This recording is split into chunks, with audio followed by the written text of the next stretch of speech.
early as 1928, the communists declared that the racial differences among our people constituted the weakest and most vulnerable point in our social fabric. By constantly probing and straining at this one spot, they calculated that eventually the cloth could be torn apart and that Americans could be divided, weakened, and perhaps even set against each other in open combat. We mustn't kid ourselves into thinking that the communists have placed their agitators only into the black communities. They're working both sides of the street. They want hatred, violence, and bloodshed between the races, and they don't care how they get it or whom they use, even children if necessary. Here is a book that I think ought to be in every home library. It's entitled Color, Communism, and Common Sense by Manning Johnson. He joined the party as a young man because he honestly believed that the communists were trying to improve the conditions of his people. He was a dedicated communist, and eventually he rose to one of the highest ranks. But after many years, he discovered that instead they were merely planning to use his people in a bloody revolution to destroy America. And when he woke up to this, he dropped out of the party and devoted the rest of his life trying to alert his fellow citizens of all races to the true nature of the Communist Party as he knew it to be from the inside. Manning Johnson said, "Black rebellion was what Moscow wanted. Bloody racial conflict would split America. During the confusion, demoralization and panic would set in. Then finally the Reds say, workers stop work. Many of them seize arms by attacking arsenals. Street fights become frequent. Under the leadership of the Communist Party, the workers organize revolutionary committees to be in command of the uprising. Armed workers seize the principal government offices, invade the residences of the president and his cabinet members, arrest them, declare the old regime abolished, establish their own power." Now, here is a piece of vicious communist propaganda that perhaps some of you have seen. It's called The Crusader. It's written by Robert F. Williams, one of the organizers of the Revolutionary Action Movement. In this issue of The Crusader, the communists call not only for extensive chaos within the cities, but for putting to the torch every village, every forest, every field, and every barn.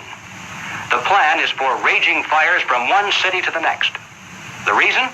Well, first, there's the value of sheer destruction. Secondly, it would force us to deploy our defenses and rescue units over the widest possible area.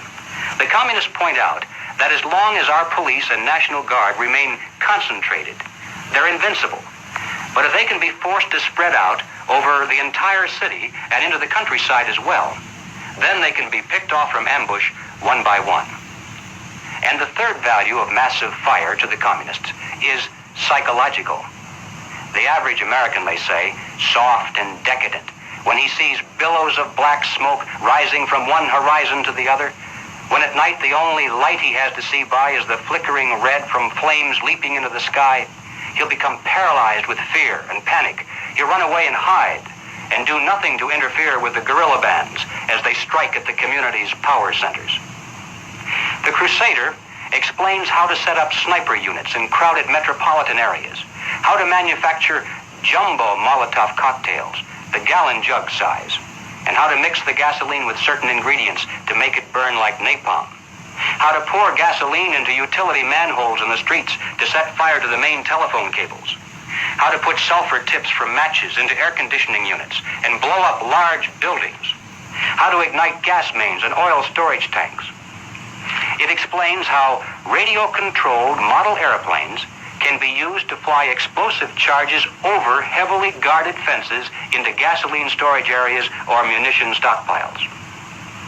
It even calls for infiltration into the National Guard units, revolutionaries posing as non-militants for the purpose of getting free military training and for gaining access to critical military supplies and heavy weapons. And then, finally, Robert Williams says this: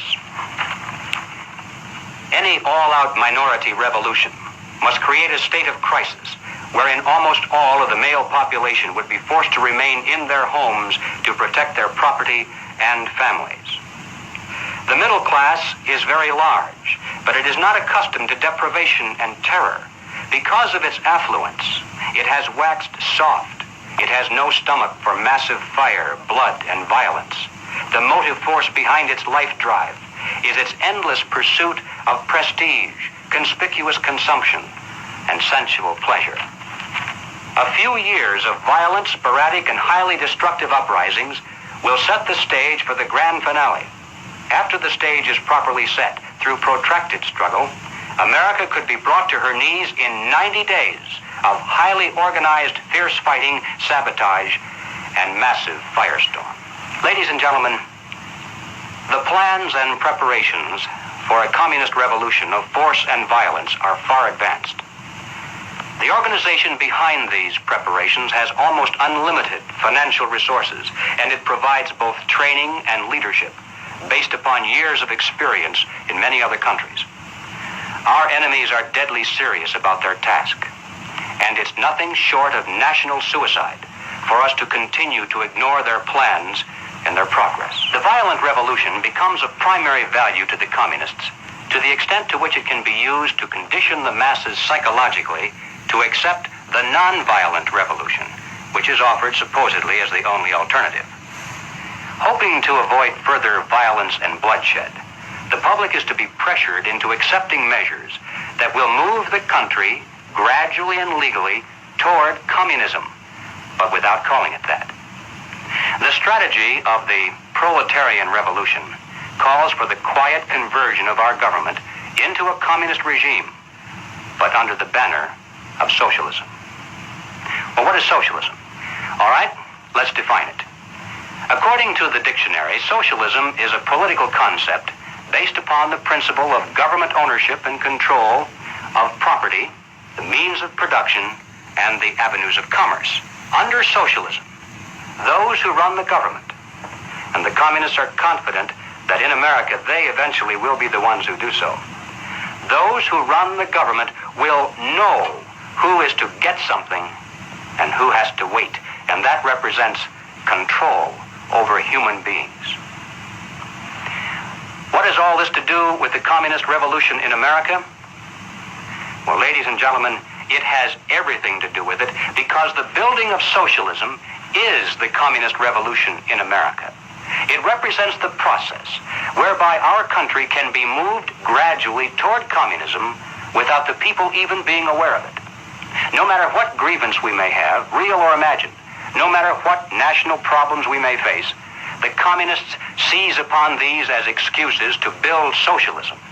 They have one and only one solution for all problems: more government, and then more and more until it's total government.